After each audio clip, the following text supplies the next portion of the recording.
Whether it's hardcore realism you're after or just your run-of-the-mill most popular FPS on the market, you've probably got your eye on the release dates of Medal of Honor Warfighter and Call of Duty Black Ops 2. Both FPS powerhouses are due for release within the next few weeks, and we figured you might like to know of some great FPS mobile games to round out your shoot-'em-up experience. You'll be trading out both first-person shooting and military warfare, but Dead Space for mobile is well worth playing if you want the very best that mobile shooters have to offer. Available on both iOS and Android, this spin-off of the classic survival horror game has been implemented seamlessly with mobile controls. The app's original story is set between the first and second Dead Space games. You won't find an ultra-realistic military shooter here, but if your idea of a mobile companion to your favourite AAA FPS game is one with exceptional gameplay, the search stops here. The game is developed by Australian studio Iron Monkey, who seriously know their stuff when it comes not to just game design, but also taking full advantage of the platform. The mobile version is just as terrifying as the original, with the added bonus of keeping its players attached to the screen. Literally. The story is epic and the environments are well detailed. A few hitches with gyroscopic controls don't hinder the overall success of the game. It's definitely a must-play. If it's realism you're after in your mobile FPS experience, then you may want to check out iCommando. This iOS and Android game is essentially a sniper app. The game is divided up into 6 missions which all take part in the 1980s as a part of Operation Dark Haze. You're glued to one spot by an unknown entity and faced with forever appearing enemy soldiers who spawn into one of 3 character models.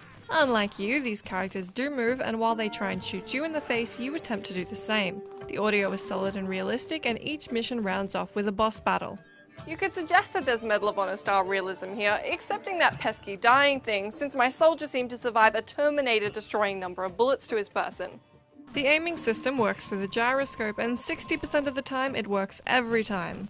If you could do with more zombies in your shootouts, then Call of Duty Black Ops Zombies, or COD for the purposes of this video, is well worth your time.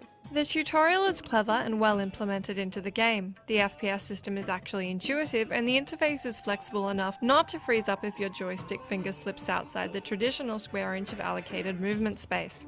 Aim Assist is a welcome addition along with a well-rounded story and changing environments. Whether COD or Medal of Honor is your thing, you'll enjoy this game. Perhaps the only genuinely good military shooter competition on the market is Gameloft's Modern Combat 3.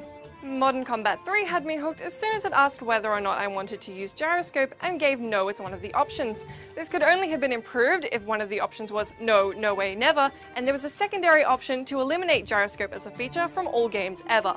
Modern Combat is nice and story heavy, so if you're a fan of your single player FPS campaigns, you should be satisfied. There isn't a whole lot of surprises here. You're after some intel, you begin in a helicopter, and the game is broken down into missions. The graphics are great and the combat is realistic in recoil and movement, but easy enough to get the hang of. If you're not into single player, you can play surprisingly decent multiplayer games on the app too.